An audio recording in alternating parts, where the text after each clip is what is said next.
You're listening to WKDW Radio 97.5 and KDWRadio.com, broadcasting from the Bishop West Real Estate Mobile Tower right here in Northport, Florida.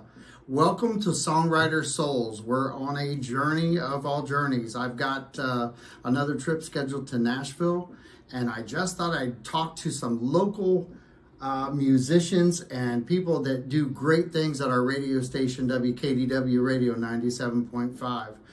My special guest right here, I want to let him introduce himself. How you doing? Very good. I'm Bud Buckley. I run the Common Grounds Music Hall right next door here to the radio station. It's part of the radio station, actually, and we broadcast every Wednesday night. I'm about to go on the air, so we're squeezing this in. Absolutely. And we have, I've been doing this for 7.5 years, I believe, I think is what that is. And it's been amazing. It's really been amazing. We have drawn people from all over the place because we broadcast like this on the web as well as locally and on Facebook. We've had as many as 30,000 worldwide listeners. Wow. on the web. And I don't understand why. I keep saying to people, email me, tell me why are you up this late in Eastern Europe listening to me? It's cool though, isn't it? Yeah, it really is. You know, we've opened some gateways for local artists that way too, haven't we? We certainly have, yeah, and it's because of that publicity, that amount of exposure that people are drawn to our venue to do open mic. It's not your usual open mic. We have some really outstanding people, but we do encourage beginners as well. I want to make sure that people understand that. Absolutely, and in Nashville they call them rounds. We had our first songwriters rounds down in Punta Gorda not too long ago. You could almost classify this as a songwriters round sometimes because you have really a lot of people that are involved in songwriting along with performing here for open mic night. We do. We have a lot of songwriters who come. Some people just come and do covers. Some people come do a mixture. A lot of people, there are some people who will only do their own material. And in fact, when my hands have really become so arthritic that I can't play. So, but I've produced a lot of stuff in Woodstock because I lived up there in that area, and I had a really great producer who was connected to the Woodstock scene, and learned a lot, did a lot of really great stuff, had a great time, played a lot of venues between here and New York, and actually even played the Sundance Film Festival one time. Wow. But I just can't do it anymore. My hands hurt. Well, so why are you committed to open mic night?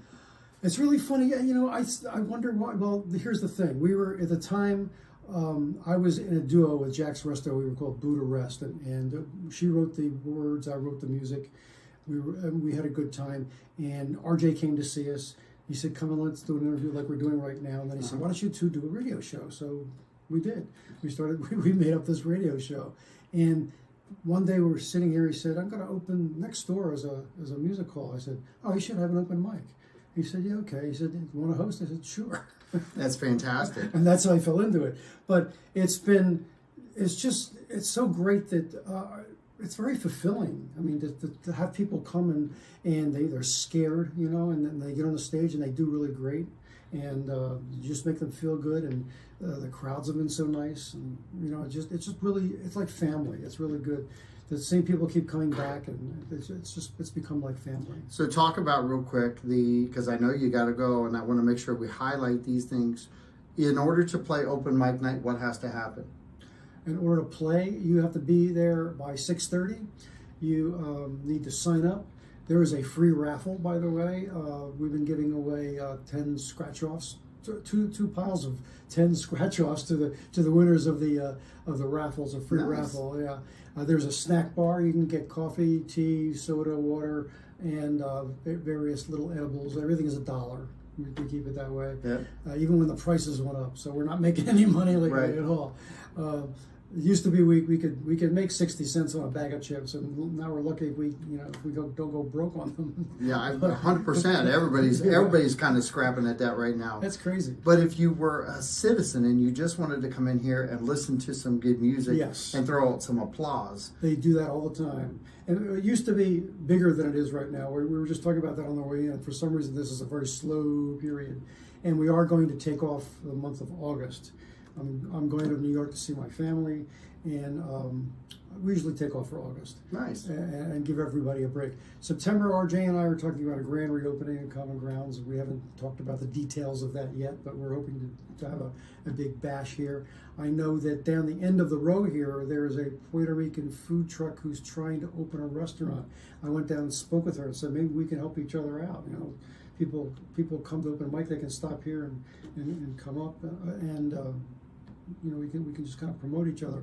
And she said, fine, but she can't get the county to issue the permits to finish the inside. Oh, wow. Okay. You know, so that's the kind of the stuff that we're up against with that, you know. But you know, 7.5 years of doing this, there's a lot of pride that goes into getting this information out, getting the performers to show up here, Yeah. and then really have that push within the community to get stuff done, right? Yeah, it's been really good. I'm surprised that it's not bigger than it is, even not that it's pretty big, but one of the things that happened was when we got that sign out front donated, there was an electronic sign attached to it. It never worked. We were supposed to get a motherboard for it, couldn't get one, and I don't. It's just not available. It's you know, obsolete. And we thought that would bring people in. Well, and you know, there's one good thing that we can start doing, and that's self-promoting. Yes. Across our shows too, Oh, kind of absolutely, network yeah. that way, and that's kind of what I'm doing here tonight is And cross-pollinating here a little bit. I sure appreciate that, John. I really do. So who's our next guest that's going to be coming in? Larry Hopkins, he's our sound guy, but Larry has a rich career in radio up in West Virginia where he's from. Fantastic. I'm sure he'll tell you all about that. He's a terrific sound man. Our sound has never been better. And he's also a musician and a songwriter. In fact, he just got finished playing a gig this afternoon and he's here now. Awesome. Well, we're going to take time out real quick and I'll bring him in. Okay, I appreciate you being part of it. Thank you. Thanks so you, much sir. for having me. All right, buddy. Take care.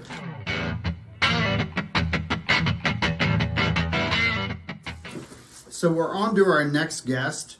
I would like to introduce my friend. Go ahead. Larry Hoskins. So Larry was behind the soundboard and took time out to come next door and do this, but what is it like to be sitting behind the soundboard at the event here tonight? Well, my background has been this sort of thing anyway. Before moving to Florida, I was involved with another community radio station. I actually had a live show where we had local musicians come in and play for an hour. Mm-hmm. So falling into this next door Common Ground just was, you know, worked out really well for me, being able to do that. So, but, you know, I also play music, also write songs. So I guess I got a fairly good ear for adjusting sounds, make people sound as best they can or whatever. So, but that's what I do. I enjoy doing this a whole lot. You know, you get to hear a lot of different people. You meet a lot of different people. Get to meet a lot of different people too. Yes, and it's all about connections a lot, especially with the musical community. Mm-hmm. You know, I had lots of connections back where I came from, which was West Virginia. But down here, I didn't know anybody until I started coming here, you know, So the Common Grounds has common ground for joining people together. Yes, exactly. You know, I made a lot of friends, met a lot of people here that's played there and people that just come in. And I enjoy doing this. I really do. And I hope we can keep it going over there. We need donations. Keep that in mind, people. Always. Well, Always. We're kind of talking about that with Bud. And you know, this is a community radio station, so we count on people giving donations to keep us going, and we also count on people joining us over next door, whether it's by playing music because it gets the word out, but even an audience that comes in. What's it like to sit there and actually have an audience full of just people who are clapping and carrying on? What's that feel like to you? It's good. And especially, like I said, I've actually played up there a number of times too. And it's always, the thing what makes Common Grounds different than, say, going to an open mic in a bar or somewhere is that it's a listening room. The people that are there sitting in chairs, they're focused on you. They're not drinking their beer or they're not eating food or anything. They're focused on what's going on the stage. So you get a lot better feedback from people as an artist or a musician being on stage there at Common Grounds, because at least they're paying attention to you. I'm glad you used the word listening room, because just coming back from Nashville, There is a listening room, and truthfully, you described that perfectly, because there are venues to play in, open mic night, or even songwriters rounds, and a lot of people don't pay attention. I have fallen in love with songwriter rounds because of the Songwriters Festival down in Key West, and then when I go to Nashville. So the songwriters who are really committed to really trying to put out a good product, and they really are trying to hone their skills and work with others and collaborate with other songwriters. As a songwriter yourself, there has to be an appreciation for a true listening room. There really is, because, I mean, just a very good example from today, I played at the Bean Depot from noon to 4 before coming here. And people are there eating. You know, you play a song, you know, somebody might clap, somebody probably doesn't clap. You just go your next song. You just try to do your best you can. You're not really getting any feedback from the audience, or very little, not a lot. You know, some people are, you know, they'll come up, put a tip in or something, you know, but overall, it's not the same as being in a listening room. You also brought up a good point about you know, songwriters in the round and everything. Really, what we're trying to do at Common Grounds, open mics serve a good purpose. They do. What they do is they allow people that has never been in front of a microphone before, or to perform in front of people, to get up there and do it and try it. Because you never know what you're going to do until you get up there and try. And it's a very, everyone there is very appreciative of anybody that gets up there and does something. You know, if they're good, they're bad. Another thing, it's a good way for people to be critiqued, you know, and you got to be careful with that. Some people think they're really good, maybe, right. And you say something that they might take it wrong. But for the most part, you know, you just say, well, you know, maybe your guitar maybe was a little too loud, or maybe you should have, you know, is out of tune. You might want to check your tune. You know, just little critique things like that to sort of help people, because you're up there, you're concentrating, you're freaking out because you got people and you're trying to remember what the chords are, you're trying to remember how to sing.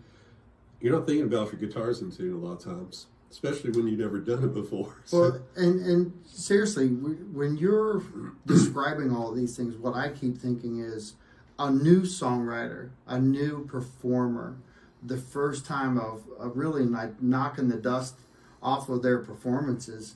It's a great venue to do that. It very much is. And, you know, you always sound much better sitting in your basement or your bedroom. Yep. or in the bathroom, wherever you want to try it, you Sure know. enough. But, and the other thing, too, that as from my point of view, as far as a musician, sometimes it's very hard. You sound differently when you're on stage. You really do. And it takes some getting used to. It's one thing to just sit here and play a guitar right now and sing a song, but you get up there, you've got the sound coming from behind you usually. You're in a mic. Okay, how close to get the mic? How far shove you away?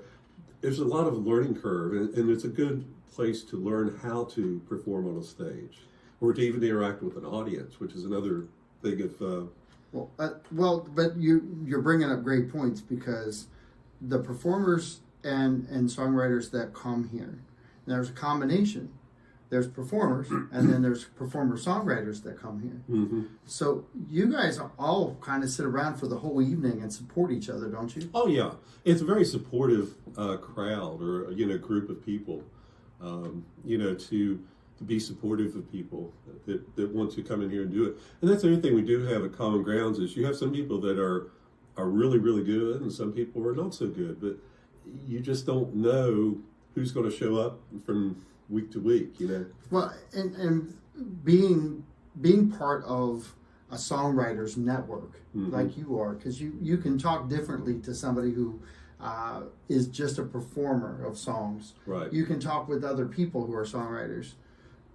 When you're challenging yourself, and I say challenging, by just coming to a new venue, that's a challenge. The first time you play anywhere is always a bit of a challenge, Sure. Regardless, you know. But once you get past that first time being there, it's usually not too bad. Well, at least not for me. Let's knock the fear factor out here a little bit. What's it like for a brand new person to walk into the Common Grounds? What should they expect to walk into? Well, first of all, they will be welcomed there. You know, if they've never been there before, we will probably go up to them, introduce ourselves, sort of explain things, what's going on, ask them, what do they need? Does your guitar plug in? What do you need for, what can we help you with? This is the big thing. And everyone is very supportive over there. Bud, Ron, me, anybody, even the other performers are very supportive of everybody that's playing there. So what's our youngest age performer or songwriter that you've had in? Over here, probably a teenager, maybe 14, 15 years old. Sweet. Yeah. Oh, and what's that feel like when and I have to bracket myself here a little bit because 23 years ago when I moved to Northport, I was the young guy. Now I'm the old guy, and doing older things now. But what's that like to actually have some young blood come into the room? Does it change the atmosphere a little bit? It probably does to a certain degree, but the thing that I've always, and I've run into this before I moved down to other places, is some very young people coming in and they want to perform at an open mic or whatever it may be. You try to do your best to mentor them and at least point them in the right direction of what they need to do, whether it's, whether they need to work on their guitar skills or whatever. You just try to help them. And I've always been a big proponent of trying to help younger people, either musically or even with the jobs I used to do. I was always try to be a mentor to younger people for stuff like that. Absolutely. And that's, there's something to be said about a good mentorship. Mm-hmm. You're not, and I'm going to go there just for a second because I know you have to go over next door, but when you're mentoring somebody, sometimes you got to give them the hard truth. Mm-hmm. But you give them it with a little bit of love too at the same time, don't you? Yeah, I mean it's a fine line you got to try to walk, or how you say things. The difference between lightning and a lightning bug. Yep, 100%. If you want to quote Jimmy Buffett there, I love that. I love it. So, but yeah, that's what it is. I mean, you have to approach it. You have to know how to approach it, I guess. I mean, some people have no filter, and they would. Sure. 100% we have those people. Yeah, but you try to be nice about it. In fact, one of the kids, I call her a kid, her name's McKenna Hope. I first heard her at an open mic when she's 12 years old, and I was blown away by her. She's now, I think she's 19, and just still super really good singer. But she was one of those that, I always tried to support, always tried to mentor and stuff like that. And she's doing well for herself. I mean, she still hasn't really, got a record contract or anything like that. But, she's actually out and performing almost every week and everything. And she plays guitar, and writes songs. That's fantastic. And so as a volunteer, which we talked about that before, why are you committed to doing open mic night here at Common Ground? Well, like I said in the beginning, there's a couple different reasons. One, I love music. I love performing music. I love hearing other people perform music. Secondly, when I first came down here, when I drove down 41, we started looking for a house. I saw the N10. I was like, KDW, I'm going to write that down. So after we got established down here, I got hold of RJ, and besides just doing that over there, I mean, I would help with the radio because I spent 13 years in commercial radio. Nice. As an engineer, on the air, host, plus I put on the air 2 different community radio stations from the ground up. Plus I had a radio show on one of them for 6 years. So I'm all over the place. You're versed. You're versed at this. Yeah. So I'm going to ask this because people often ask me, "What's the impact?" And I give numbers. I give all the data that I can give because of IP addresses and everything else. What impact does a good community radio station make out there in the world? I think it does a lot of good if it's done correctly. And I've seen some where, basically it's one person, they got a little mixer and the transmitter in their garage and the antenna on the side of the house, and they're just running automatic music all day. Then you have other community radio stations like this one, or the one in Charleston where I have my radio show. We had like 60 volunteers, and almost all of those that had shows did them live on the air. Right. There was no recording. Well, sort of during COVID is a little different, but it was people sitting in front of a mic live on the air from 8 in the morning till midnight, Yep. 7 days a week. Well, this is my 7th show on Songwriter Souls, and my first ever, in 4 years, my first ever recorded show. The reason I did that was I felt like this was an important enough event that you have here that we need to get the word out, and show what we have locally. How could someone watch this tonight? The easiest way Or go back. I'm sorry, I said that wrong because I'm recording. Yeah. But how could somebody watch it Okay. and see that later this week? Well, actually, the easiest way would be Facebook and go to Common Grounds Meeting Hall. And if you go, you can go back and look at every show we've done live. If they're recorded, they're still there on Facebook. You can go back and watch one from a year ago if you want to. Sweet.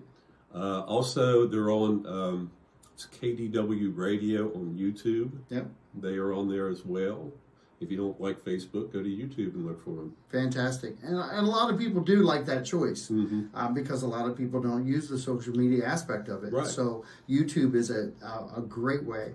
I will also let everyone know that you can watch this on WKDW Facebook page effectively tomorrow. Actually, you could watch it tonight. Well, Tomorrow. But we've got a lot of platforms now because of social media, and the beauty is, even though this is our first time together, it's not going to be our last because I want to make sure we spotlight this for a live performance segue at some point where we've got the real aspect of songs being played. I think that would be a cool little backdrop to a lot of things. But I appreciate your time. Okay. I appreciate you coming over, and we'll go get our next guest and have a great night. I appreciate you. Nice talking with you. Nice talking with you too.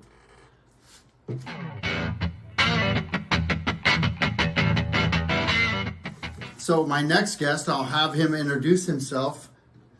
Ron Taylor. Ron Taylor. So Ron Taylor, you are a songwriter and performer, aren't you? I don't perform as much as I come here to KDW, and and I like doing the small group microphone. I'm a filmmaker, Okay. and I've been a folk singer, writing my own songs long before I made films, since I was 13. Wow. And the film took over, and so I put some of my songs in my film, Nice. and it makes a nice combination. The songwriting is, it's kind of speaking truth, and it's particularly nice to speak truth to a vacuum, to a microphone, a vacuum tube, a camera, because there's no one there to counter what I'm saying and thinking. And so it's my truth, which I happen to believe everyone has their own truth. Well, and I'm going to talk a little bit about that for a second, because music that really rings to the heart and comes from the soul a lot of times is not current day music either. The quick 2.5, 3 minute songs, they're current, but they're truly not the storytelling type songs either, are they? No, and that's usually where it comes from. The first real experience I had was getting a teaching job at the University of Wisconsin in Milwaukee, and after a year buying an old mill 20 miles from Milwaukee, which I thought was going to be a really great hippie social scene. Unfortunately, the snow was so deep, we missed so many weekends. Sure. Nobody could come see us. Right. Which still is true, I understand, that people party all summer long. And I even wrote a song about that. And then wrap their lives in leaves in the fall, looking for a warm bed, passing the winter as if they were dead. I'm exercising my horizon, it's your eyes I'm in, it's plain to see, it's here I'm free to be me. A lyric from that song I wrote. You've got a lot of songs in your head, don't you? I have a lot of songs in my heart, but they came from that romantic period, before I was a father, before I was married. That Milwaukee experience was a place out of time. And like I said, on the mill, which had a mill race in the water, and people coming, and then the hippies and skinny dipping in the river with the sauna we built out of an old heater right beside the river. It was natural beauty. You know, the way you talk about it, there is a lot of love that you have for that time period, isn't there? And the people, the few people that came through the events. We bought an old horse. She was a Tennessee side walker. She could step side to side, and when we rode her in the fields beside the old mill, she could gallop for 1 minute and then stopped. It's as if she knew her heart. She knew her own, and of course we would just let her do, sitting on the back of her. I remember once we did a film shoot using an old Bolex camera, 16 millimeter, with Nagra sound that was synchronous, and one lady came to us who was Lady Godiva with long blonde hair. Wow. Naked on the horse, could ride for a minute and then stop. So the songwriting and the filmmaking seem to have, seems to be a little passion for both of those. How did you blend those two together? Well, for the most part, the songwriting came from my own yearning and my own experience being out there by myself and turning onto the woods. And one set of lyrics was, my life is so much richer now, not so many pictures now, there are fewer pictures now, so many more pictures now. Last night I dreamed of flying things and many fine times. Don't take me down, don't take me to town, keep me free from town, make my voice to richer sound. Wow. That's kind of the Hermit's song. So I just had a good time. Listen, we do songwriters rounds, and they talk about where the song came from. How did you come up with that song? Well, with my Martin guitar on my knee, looking out over the mill race, a little waterfall to my right. What year? 1973 and 4, and in 5, it froze really bad on January 1st. We had teen temperatures, and the pipes in the basement of the mill were uncovered, and the mill was pretty vulnerable to the winter, and they froze. So I called the plumber. He came over, and he said, "This is taking too long." I'm not going to be able to do it. By the time I leave what I've done, it's frozen again to go work somewhere else. So here's a torch. Just follow the pipe. Well, I followed the pipe into the wall of a 125-year-old mill house in Wisconsin, where old rags were as dry as they could be. So it lit up. The plumber tried to put it out by doing the wrong thing. He chopped a hole in the wall Ventilated it. of the kitchen above the basement, and the flames just like an old furnace, like a chimney. They flew right up the inside wall. Yep. I got everything out except my bird's eye maple bird's eye fiddle. I didn't get that out of the house in time, so it burned up. But that was such a lovely musical instrument. Well, you definitely have a love for the music industry and the film industry altogether. How many years have you been doing that? Well, if I really started when I graduated college, and maybe 4 years before, when I decided to be a filmmaker instead of a writer. The writing goes along with the filmmaking, and so does the music, and it was just all lovely.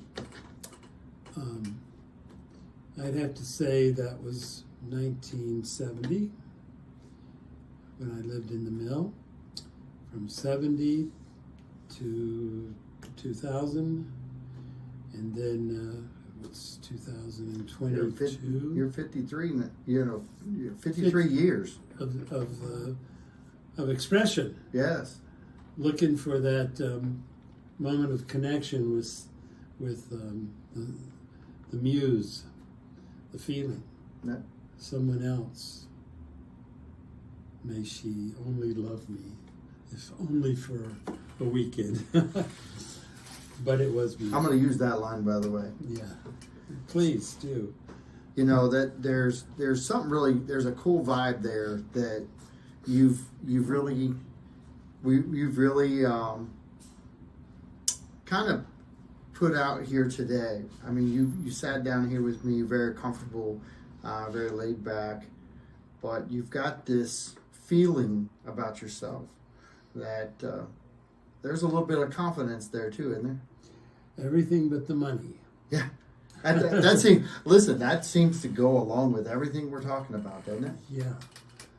Yeah, it does. And I worry about that, except my fortunes with other people, with my two wives have been good. The current wife is we've been together 22 years. Wow. And she'd like to see a little more income on my retirement. And I tell her, well, we should do what we do so well together, which is, she was a professor of special education. Yep. I have a son with multiple disabilities, but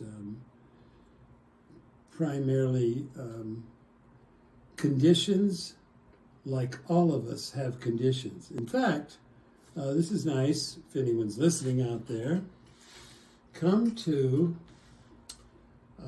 the Unitarian Universalist congregation Sunday. Come at 10:30. I'm going to be part of three people who've had experience with multiple disabilities, cerebral palsy in my case. One other has Alzheimer's, autism. Under pressure here, you can say anything. Absolutely. It's okay. 100% okay. So I invite the whole community here. It's over in Port Charlotte, right on Nelson. What's his name? Nelson Road, right there is the Unitarian Okay. congregation. Starts at 10:30. My film goes on at noon, so be sure to come. If you come at 10:30, Where can, if they can't see it that day, can they see that film somewhere else, or will they be posting it? It is online. Okay. I do have it online, and I'll let you see the trailer for free. And if you send me an email at rontaylormedia.com at yahoo.com, rontaylormedia@yahoo.com. Then otherwise on Vimeo, Vimeo, which is the movie channel instead of the video. Yeah. It's the movie channel for video. Vimeo.com / a slash to the right, leans to the right. Ron Taylor, another / and just put in trailer, TRAILER. Awesome. And you will see the 2.5-minute trailer to my 35-year movie about my son. That's quite nice, and I hope you'll come on Sunday, and you'll see the movie. The first version, 38 minutes. Second version's an hour and a half, and we're doing the sequel. That'll be another hour. Wow. Of his 35 years. It's all what I call didactic cinema, or didactic or educational video, inspirational. It's the real thing, but highly selected to move you, to have some feeling, like you said. Absolutely. That's the whole idea, is to see it, feel it, and get an idea about possibilities. I don't believe anyone is beyond love and consideration, and that we're not all one. Because in the beginning of the book I wrote about my son, just a short book, on his first 5 years, I asked that question. Today you are one. One what? I don't know. At this point, it's all speculation. With the brain damage of the viruses. So it's all going to be brought to the forefront. I do hope to see people there. I think you will, without question. There's something to be said with exposure, but there's something to be said for paying a little bit of money to watch a good film.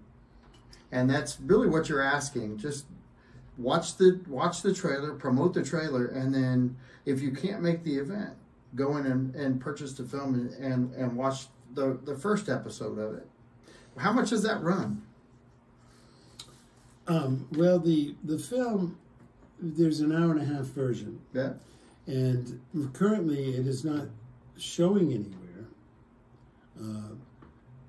It's going to be coupled with the new hour version added to it, the sequel. And then we'll have 2.5 hours. Are these posted online where they can purchase them though? You can't purchase them yet, but you could. All you have to do is contact Ron Taylor Media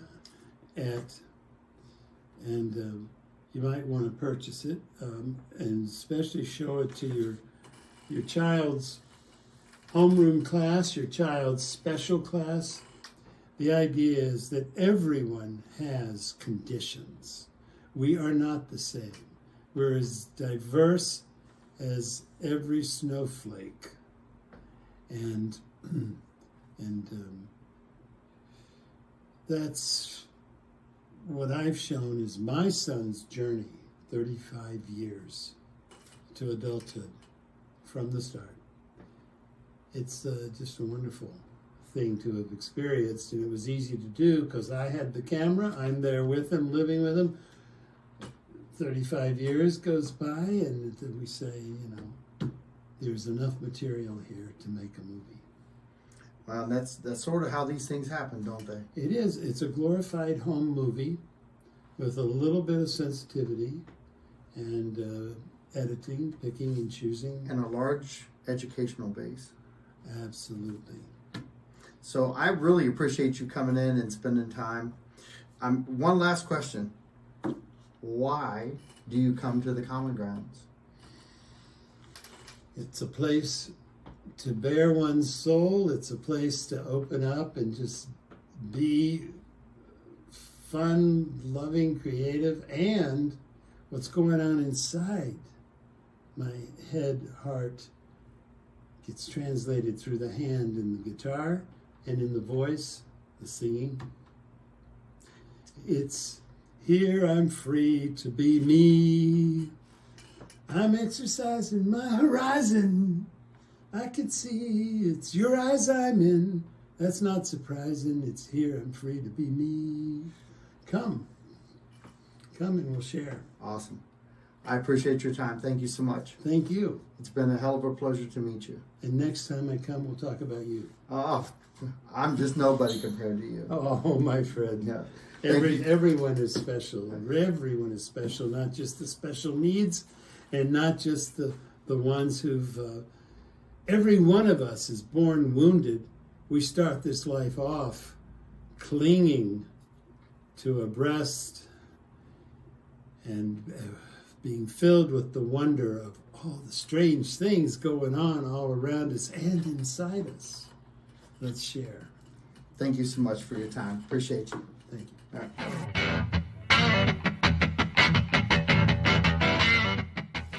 So we're off to our fourth adventure in this show. And I've got another special guest in the house, and I'm going to let her introduce herself. My name's Deborah Opie. Deborah Opie. So I've got to ask you, how long have you been playing music? About 50 years. 50 years. Mm-hmm. And do you write? Yes, I do. I write a lot. I have a lot of songs, and from over the years and even now. So, yeah. What would you tell a new songwriter that's out there today? I would tell them to, whatever you're going to sing about, make sure you feel either that it's personal or that you are passionate about it, and be patient with yourself when you're trying to put it all together. So I talked to a lot of songwriters this past weekend up in Nashville, and one of the things that they kept talking about was the revisiting of music that they had written prior. Do you ever revisit your music and tweak it a little bit to change it a little bit? Yeah, I revisit simply because the songs I wrote back then, they still fit in with the genres that we have now, the Americana and folk and all that kind of stuff. So I don't, the only thing that I tweak is my voice. My voice has changed a little bit, and try a little bit more, some more difficult moves when I'm singing. So, and you know, you're performing and you're writing. Which one do you like more? Performing, hands down, and especially performing my own songs. But yeah, I have been doing it for so long, and it's I just get so much validation, and it just makes me feel blessed. And so yeah, I love getting up in front of an audience. I feel totally comfortable up there. I have been nervous at certain times, but yeah, the writing part is, I love it. And it usually starts with just one line, and then I will build it from there, or I'll be playing and a certain melody will come out, and then I'll add words to it. But it's usually a line that I get in my head, and then I expand from there. So.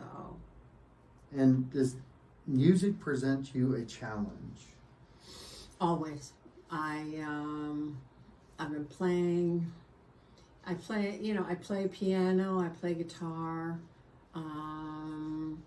And about 7 or 8 years ago, I told my husband, I said, I want to go in the direction of jazz. Now, most people are trained, in jazz, but I managed to get three amazing musicians who were behind me, who knew things that weren't jazz per se, but had a jazz feeling to it. And I really had a good time with it, and I also was received really well. I played at the same place for 7 years, and it was just heaven. You've got a little bit of love next door with Bud and the gang.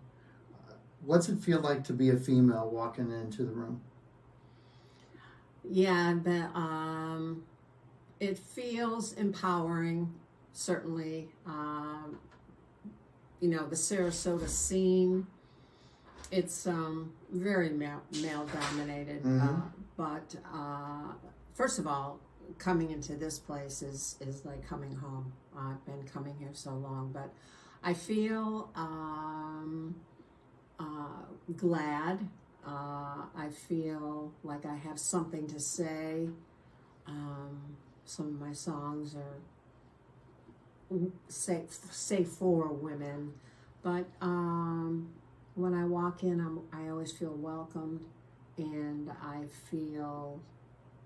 think the word is empowered. I just feel really, it's good to be here.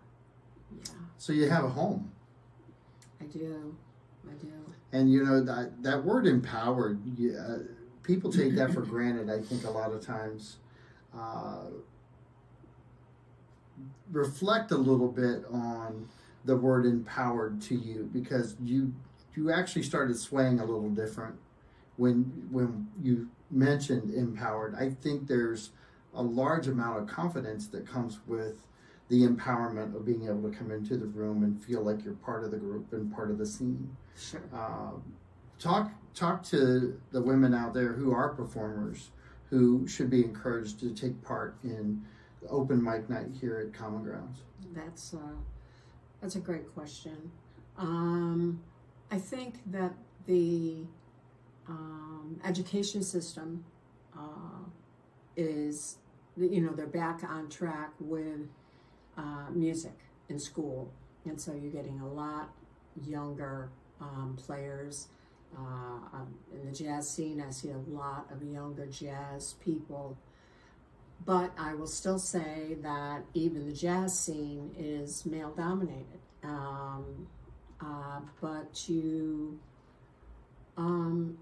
And when I speak of empowerment, that word that's in there, power, it really makes me feel that I'm equal, if not better, than some of the men that perform. I'm not egocentric. It's just that I know I've been doing this for so long, and every time I see a female step up onto any stage, it's a joy. It's okay, well, she's arrived, and so it just feels good. I was raised in the country, so being strong was really important in my family, and so it makes me feel that way. I can appreciate everything you were saying, because my trip through Nashville, got some really good friends I stayed with, and one of the things that Christy brought up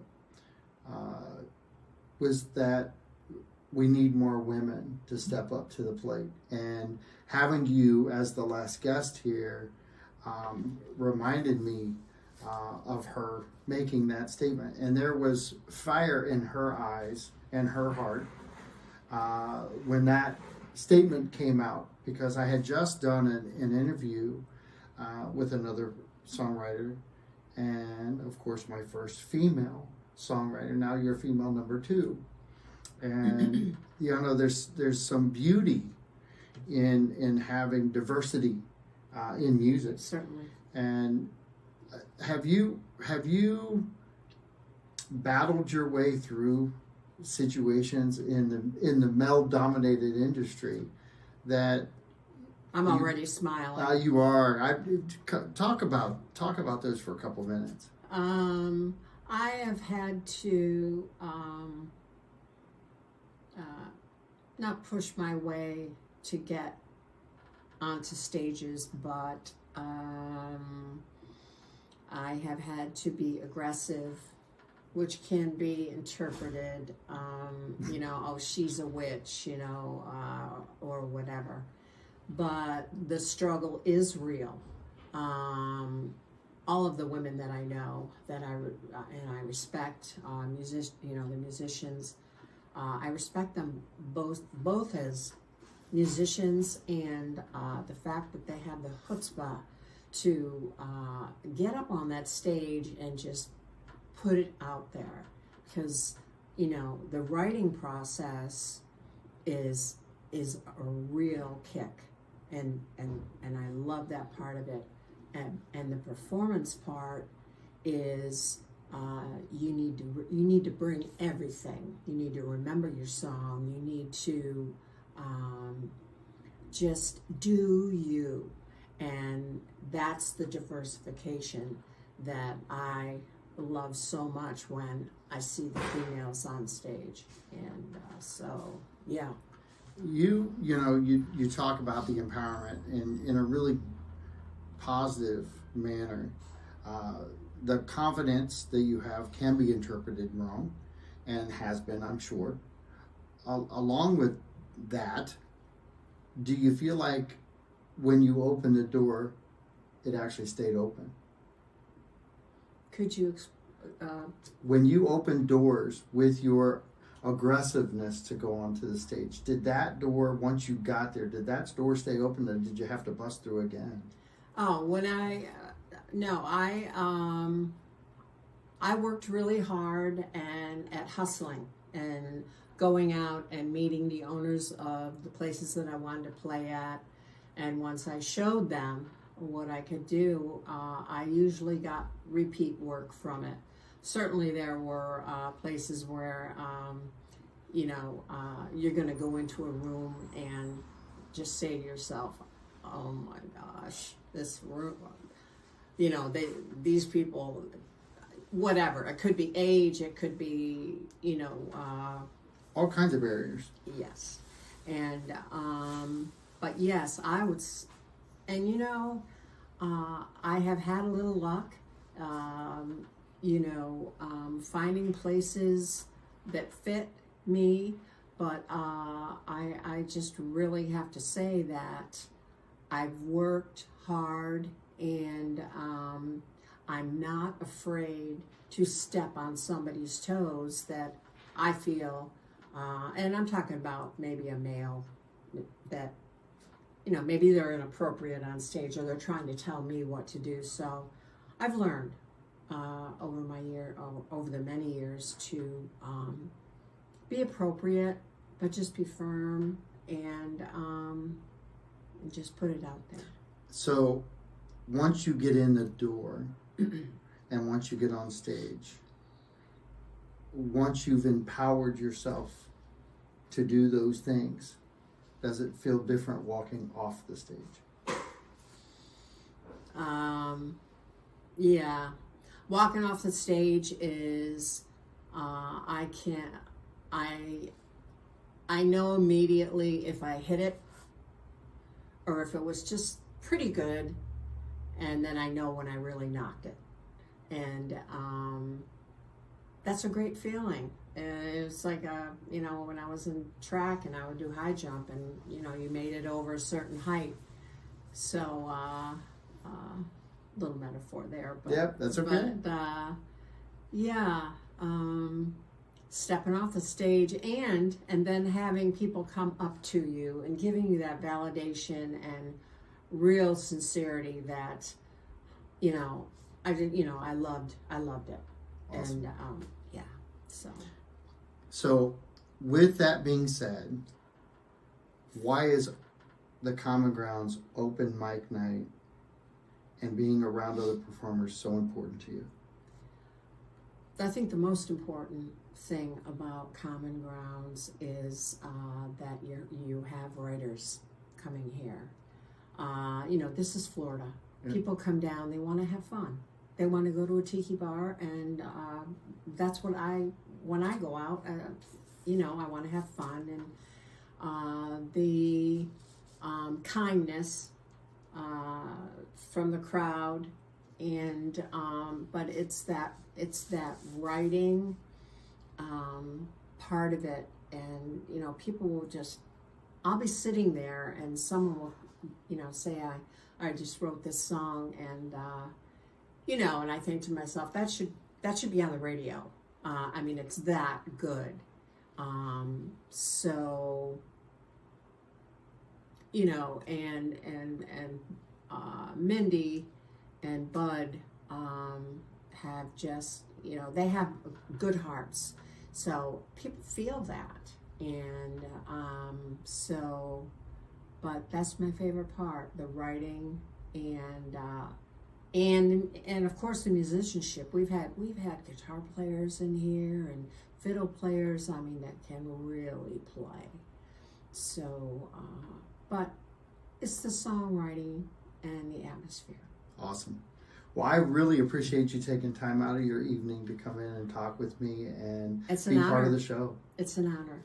Well, thank you so much. I appreciate everything. Okay. Thank you. All right. You have a blessed night. You and too. Everybody out there, you know, open mic night at Common Grounds, any songwriters venue that you can go to. I'm going to tell you, open your hearts, open your minds, let that music in, and really treat it a lot of times like we don't treat it today. Make it your own listening room. If you take advantage of listening to the songs, listening to what the writers are actually trying to convey, you'll have a lot of growth and a lot of satisfaction in knowing what they put on paper. So I appreciate you guys. Have a good night, and we'll see you next week. Thank you very much. Bye-bye.